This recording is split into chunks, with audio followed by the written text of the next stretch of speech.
नमस्कार। मैं सरोज कुमारी, सहआचार्य, राजनीति विज्ञान, राजकीय महाविद्यालय नौहर। आज की वीडियो में हम बीए पार्ट फर्स्ट के पेपर फर्स्ट के अंतर्गत लोक कल्याणकारी राज्य की धारणा एवं कार्य पर विचार करेंगे। लोक कल्याणकारी राज्य की धारणा एवं कार्य। एक समय था जब राज्य को सीमित शक्तियां, सीमित कार्य ही सौंपने पर बल दिया जाता था और कहा जाता था कि राज्य का कार्य बाह्य आक्रमणों से रक्षा और आंतरिक व्यवस्था कायम करना ही है। लेकिन आधुनिक राज्य लोक कल्याणकारी राज्य है। व्यक्ति के जीवन के प्रत्येक पक्ष को राज्य द्वारा प्रभावित किया जाता है और राज्य अपने विभिन्न नीतियों के माध्यम से, अपनी विभिन्न योजनाओं के माध्यम से जनता के जीवन स्तर को सुधारने का प्रयास करता है। तो आज का जो राज्य है एक लोक कल्याणकारी राज्य है, जिसका उद्देश्य प्रत्येक वर्ग, देश के प्रत्येक कोने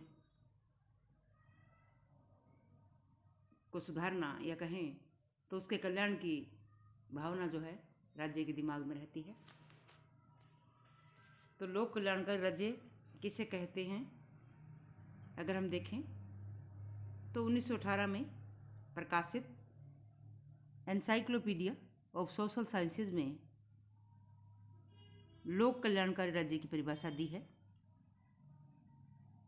लोक कल्याणकारी राज्य का तात्पर्य एक ऐसे राज्य से है जो अपने सभी नागरिकों को न्यूनतम जीवन स्तर प्रदान करना अपना अनिवार्य उत्तरदायित्व समझता है। यानी लोक कल्याणकारी राज्य का तात्पर्य एक ऐसे राज्य से है जो अपने सभी नागरिकों को न्यूनतम जीवन स्तर प्रदान करना अपना उत्तरदायित्व समझता है, अपना अनिवार्य उत्तरदायित्व समझता है। एक अन्य विचारक हैं डॉक्टर अब्राहम, लोक कल्याणकारी राज्य को परिभाषित करते हुए लिखते हैं, कल्याणकारी राज्य वह है जो अपनी आर्थिक व्यवस्था का संचालन आय के अधिकाधिक समान वितरण के उद्देश्य से करता है। जो अपनी आर्थिक व्यवस्था का संचालन आय के अधिकाधिक समान वितरण के उद्देश्य से करता है।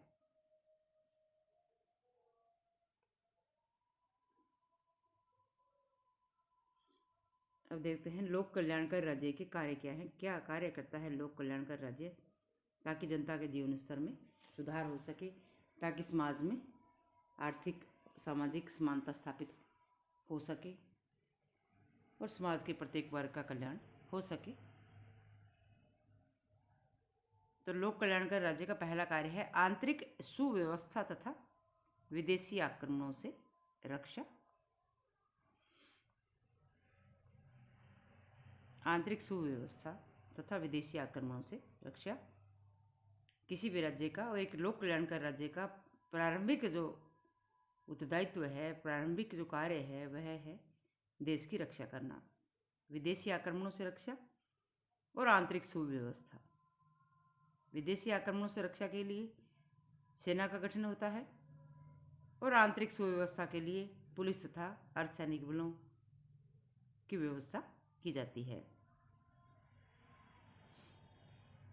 जो राष्ट्र विदेशी आक्रमण से ही देश की रक्षा न कर सके,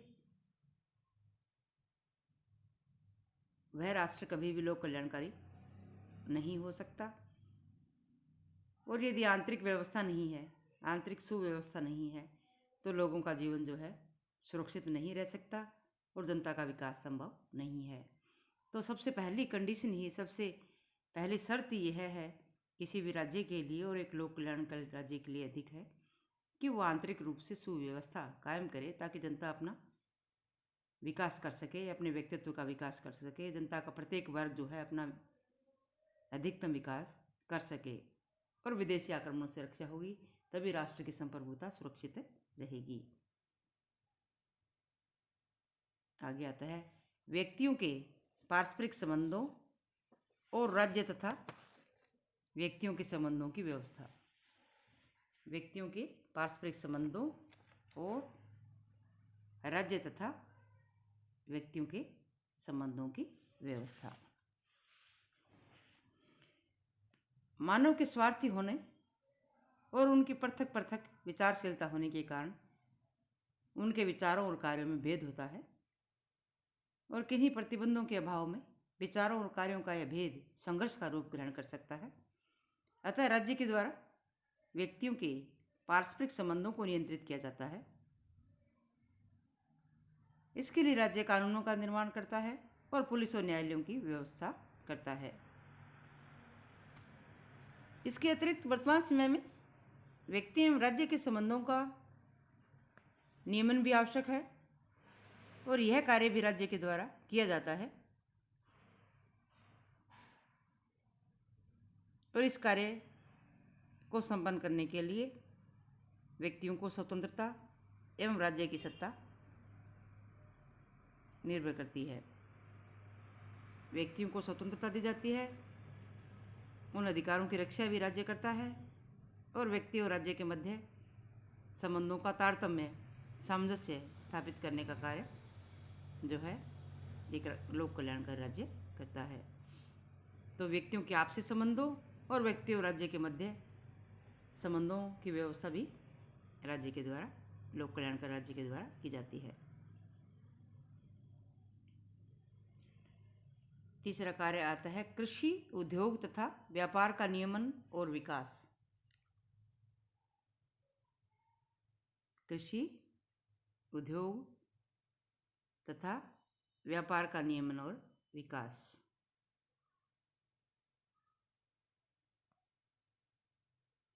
लोक कल्याणकारी राज्य के दायित्व एक ऐसे राज्य के द्वारा ही पूरे किए जा सकते हैं जो आर्थिक दृष्टि से पर्याप्त संपन्न हो।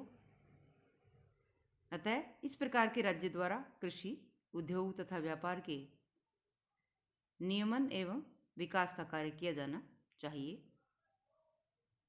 इसमें मुद्रा निर्माण, प्रामाणिक माप और तोल की व्यवस्था, व्यवसायों का नियमन, कृषकों को राजकोषीय सहायता, नहरों का निर्माण, बीज वितरण के लिए गोदाम खोलना और कृषि सुधार आदि आदि शामिल हैं। राज्य के द्वारा जंगल आदि प्राकृतिक साधनों और संपत्ति की रक्षा की जानी चाहिए तथा कृषि और उद्योगों के बीच संतुलन स्थापित किया जाना चाहिए। कोई भी राष्ट्र कृषि, उद्योग और व्यापार पर ध्यान दिए बिना विकास नहीं कर सकता। राष्ट्रीय आय और प्रति व्यक्ति आय में वृद्धि नहीं कर सकता। तो राज्य का, एक लोक कल्याणकारी राज्य का एक उत्तरदायित्व बनता है कि वह कृषि की अवस्था में सुधार करे, उद्योगों का भी विकास करे और व्यापार की भी वृद्धि हो, देश के निर्यात बढ़े ताकि राष्ट्रीय आय में वृद्धि हो, प्रति व्यक्ति आय में वृद्धि हो सके। आगे आता है आर्थिक सुरक्षा संबंधी कार्य। आर्थिक सुरक्षा के बिना सामाजिक और राजनीतिक सुरक्षा भी संभव नहीं है। तो राज्य को जनता की आर्थिक सुरक्षा संबंधी कार्य भी करने होते हैं और वो एक आवश्यक शर्त है, एक आवश्यक जिम्मेवारी है राज्य की। लोक कल्याणकारी राज्य का एक महत्वपूर्ण कार्य आर्थिक सुरक्षा संबंधी होता है। इसके अंतर्गत कई बातें आती हैं, जैसे सभी व्यक्तियों को रोजगार और अधिकतम समानता की स्थापना करना। ऐसे सभी व्यक्तियों को जो शारीरिक और मानसिक दृष्टि से कार्य करने की क्षमता रखते हैं, राज्य के द्वारा उन्हें उनकी योग्यता के अनुसार किसी न किसी प्रकार का कार्य अवश्य ही कर दिया जाना चाहिए। जो व्यक्ति किसी भी प्रकार का कार्य करने में असमर्थ हैं, यह राज्य जिन्हें कार्य प्रदान नहीं कर सकता उनके लिए राज्य द्वारा जीवन निर्वाह भत्ते की व्यवस्था की जानी चाहिए। यानी आर्थिक सुरक्षा तभी होगी जब उनके पास आर्थिक संसाधन होंगे, और आर्थिक संसाधन के लिए व्यक्ति को रोजगार चाहिए। तो सरकारी या निजी क्षेत्र में सुविधा दे करके व्यक्ति को जो है अधिकाधिक रोजगार दिया जाना चाहिए। उसकी योग्यता के अनुरूप उसे काम मिलना ही चाहिए, नहीं तो उसकी योग्यता समाज विरोधी कार्यों में लिप्त हो जाएगी। तो रोजगार दे। यदि रोजगार नहीं दे सके या जो व्यक्ति कार्य कर ही नहीं सकता है उसे जीवन निर्वाह भत्ता, या जिसे रोजगार प्रदान नहीं कर सके उनको जीवन निर्वाह भत्ता भी राज्य के द्वारा दिया जाना चाहिए, तभी वह लोक कल्याण का राज्य है। आगे आता है जनता के जीवन स्तर को ऊंचा उठाना। जनता का जीवन स्तर ऊंचा उठाना भी लोक कल्याणकारी राज्य का उत्तरदायित्व है। लोक कल्याणकारी राज्य के द्वारा नागरिकों को न्यूनतम जीवन स्तर की गारंटी दी जानी चाहिए। ऐसी व्यवस्था की जानी चाहिए कि नागरिकों को अपने आप को स्वस्थ बनाए रखने के लिए पर्याप्त भोजन, वस्त्र, निवास, शिक्षा और स्वास्थ्य की सामान्य सुविधाएं अवश्य ही उपलब्ध हों। यानी जीने लायक स्थितियां रोटी, कपड़ा और मकान के साथ साथ स्वास्थ्य, शिक्षा, आवास, पर्याप्त भोजन की जो सामान्य सुविधाएं जिनसे व्यक्ति जो है एक सम्मानजनक जीवन जी सके, ऐसी व्यवस्था राज्य को करनी चाहिए। आगे आता है शिक्षा और स्वास्थ्य संबंधी कार्य।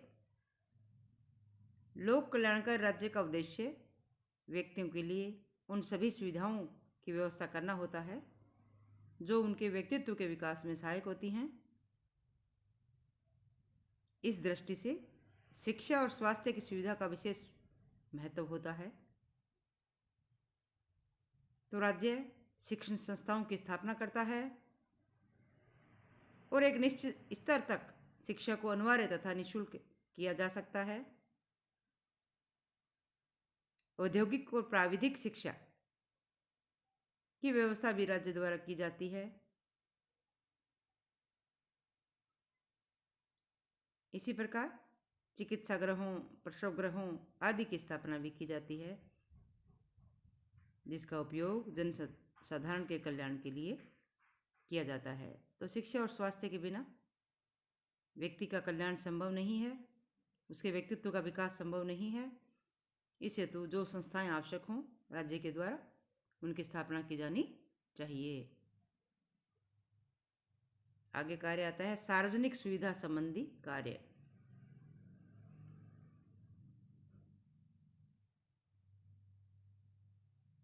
लोक कल्याणकारी राज्य के द्वारा परिवहन, संचार साधन, रेडियो, सिंचाई के साधन, बैंक, विद्युत, कृषि के वैज्ञानिक उपकरण आदि की व्यवस्था से संबंधित सार्वजनिक सुविधा का कार्य भी किया जाता है।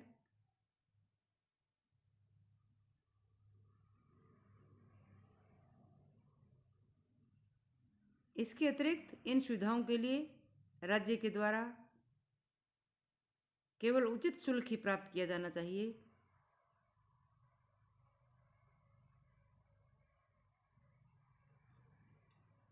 तो सार्वजनिक सुविधाएं प्रदान करना राज्य का कर्तव्य है, जिससे जनता के जीवन स्तर में सुधार हो सके, उनके आर्थिक स्तर में सुधार हो सके।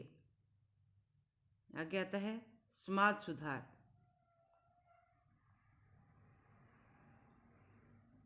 कल्याणकारी राज्य का लक्ष्य व्यक्तियों का न केवल आर्थिक वरन सामाजिक कल्याण भी होता है। इस दृष्टि से राज्य के द्वारा मद्यपान, बाल विवाह, छुआछूत, जाति व्यवस्था आदि परंपरागत सामाजिक कुरीतियों को दूर करने के उपाय किए जाने चाहिए। और इन कुरीतियों को दूर करने के लिए राज्य समय समय पर कानून बनाता है। समय समय पर विभिन्न प्रतिबंधों और कानूनों के द्वारा बुराइयों को दूर करने का प्रयास किया जाता है और उसमें सफलता भी मिलती है। तो राज्य समाज सुधार भी करता है। आगे आता है आमोद प्रमोद की सुविधाएं।